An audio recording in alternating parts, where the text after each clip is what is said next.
以史为镜，可以知兴替；以人为镜，可以得名师。大家好，这里是诗墨成歌，我是沙爷。说到梁祝，很多人会联想到爱情故事，可我今天想把重点先放到另外一面来看，因为这个故事会流传到今天，不只是因为梁山伯与祝英台彼此有情而已，而是他们明明已经走得很近了，很多事却不是他们自己能决定。《礼记·婚义》里说：“婚礼者，将和二姓之好，上以事宗庙，下以继后世也。”也就是说，古人的婚姻先看的往往不是两个人相不相爱，而是要考虑两个家族合不合，能不能进宗庙续后代。所以梁祝的这场悲剧从一开始就不是两个人的事。所以如果是我会先把这个问题先放在梁山伯与祝英台明明已经相知，但为什么最后还是无路可走呢？父母之命，媒妁之言，门当户对，这几句老话放回古代是婚姻本身的骨架。《礼记·婚义》里还记载：“男女有别，而后夫妇有义；夫妇有义，而后父子有亲；父子有亲，而后君臣有政。故曰：婚礼者，礼之本也。”也就是说，在那套秩序里，夫妇不是家门里的小事，而是整套伦理往下接的一个起点。婚约一落，常常不只是一门亲事，而是整个家门里的安排都先定了。说到这里，我想先分享一个当下很常见的刻板印象。很多人认为唐代比较自由，宋代比较内敛。可如果直接拿这两个观点来套到梁祝，我觉得还是太武断了。北京大学人文社会科学研究院创院院长邓小南，他长期研究唐宋史。他的研究也一直在提醒人，唐宋之间的变化不能只用一句越来越封闭就讲完了。换句话说，这里面有性别规训，有家族秩序，也有时代差异，但不能用一句话来全包。因为梁祝的时代背景问题不只是女人能不能读书，而是祝英台若不借一个男性的身份，她根本进不去那个本来属于书生、属于男性的场域。也就是说，祝英台前面要先借一条路，后面才有机会走进一段情。可也正因为那条路不是用自己的身份走进去的，到了婚约落下的时候，她能替自己说话的空间也就更少了。回头看这个故事，我发现正好是《中庸》里说的：“君子之道，造端乎夫妇，及其志也，察乎天地。”古人把夫妻之道看得那么重，说到底不是因为他们特别浪漫，而是因为他们相信家里的秩序、伦理的起点，很多最根本的事都是从这里开始的。《论语》里也说：“礼之用，和为贵。”放回梁祝，反而很有呼应的味道。因为礼原本说的是求和，可梁祝让人揪心的地方，偏偏是礼在这里没有留下和，反而让人看见一种有礼而无和的局面。再往下看，《中庸》里提到的“诚则，物之终始，不诚无物”，这句话放在梁祝里，刚好印证一件事：婚姻如果只剩下形式，只剩下名分，只剩下家里的安排，没有顾及两个人真正的心意，最后留下的很容易只剩下外面的样子。梁祝之所以一直让人记得，是因为他有理而无和，有家而无成，这也把中间的那道裂缝照得很清楚。如果我们今天再借西方的故事来看梁祝，很多人最先想到的是罗密欧与朱丽叶。这样比其实不是没有道理，因为两个故事都在讲两个年轻人明明彼此相爱，最后却没能把人间的这段感情留下来。但我觉得罗密欧与朱丽叶比较像是爱情直接和家族仇恨对撞，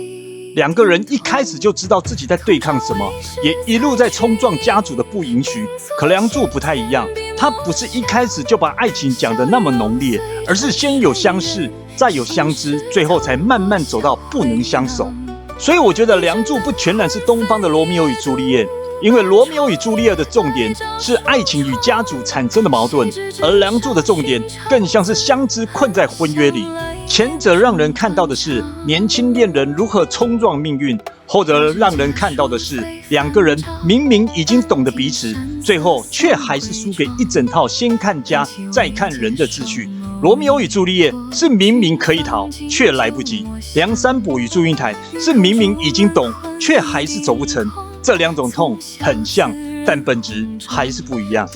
而且两个故事最后留下的余味也不太一样。罗密欧与朱丽叶最后留给人的是墓中的和解，是两个家族在失去以后才终于看见彼此的代价。梁祝留给人的则是化蝶的不愿，人间既没有和解，也没有成全，到最后是传说替他们补了一个结局。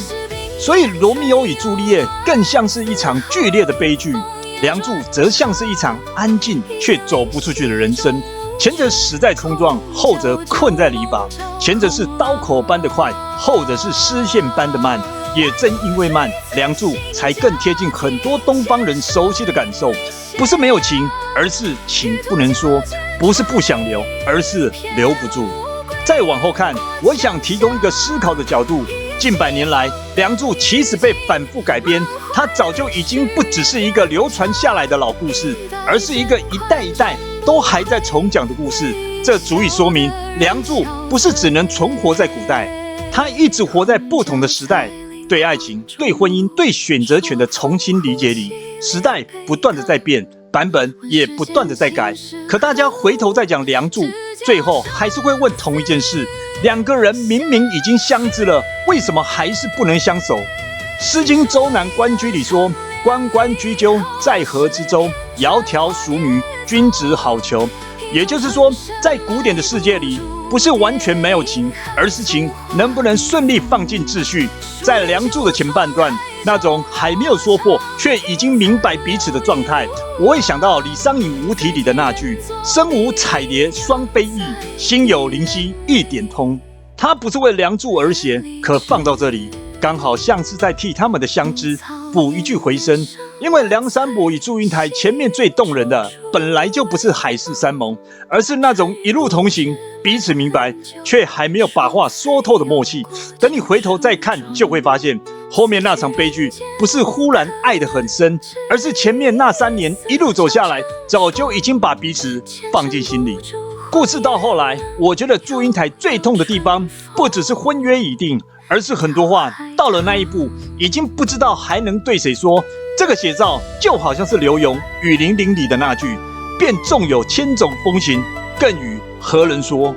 这不只是离别之叹，更像是在造一种有情却无从言说的处境。这些句子不是拿来替制度立论，而是在提醒我们，古文经典说的是骨架，是制度怎么压下来；诗词说的是血肉，是人心怎么撑着不倒。古今中外，很多恋人的愿望其实都很简单，如同卓文君《白头吟》说的“愿得一心人，白头不相离”，又或者是苏武留别妻的“结发为夫妻，恩爱两不疑”。这几句诗都不华丽，他们要的也不是惊天动地，而是两个人安安稳稳把日子过下去。可偏偏梁祝最残酷的地方，就是连这样的愿望到最后都没能被留下来。梁山伯与祝英台一直都没有要求什么权势，也没有要求富贵。说到底，他们要的其实也不过是要把一段已经相知的感情平平淡淡的留在人间。就如同我之前写长评的时候写过一句：“若问此生何所愿，不过灯下各安康。”这时候再回头看《诗经·背风·击鼓》里的那句“生死契阔，与子成说，执子之手，与子偕老”，你会发现拿来对照梁祝，反而更像是一种讽刺。所以如果是我会把梁祝看成一个很特别的故事。它没有神怪，也没有奇观，而是先让你看见两个人怎么相遇相知，最后又怎么在一套先看家再看人的秩序里，被一步一步推到无路可走。从书院的一路同行到家门的一纸婚约，从无话不说到无人可说，梁山伯与祝英台前面走得越近，后面就越让人揪心。也正因为人间没有把这段感情留下来，后人才用传说替他画上句点。这里是诗墨成歌，接下来我们来听这首《梁祝》。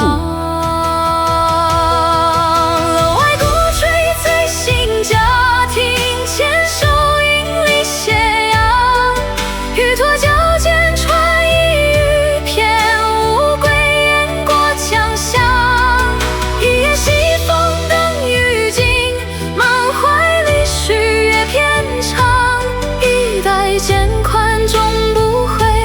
唯一笑的人憔悴。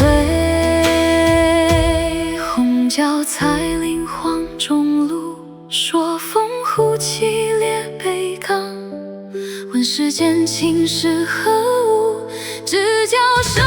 死相许。今生为的长恋离后，诗篇传花蝶踪，一种春深埋不住蝶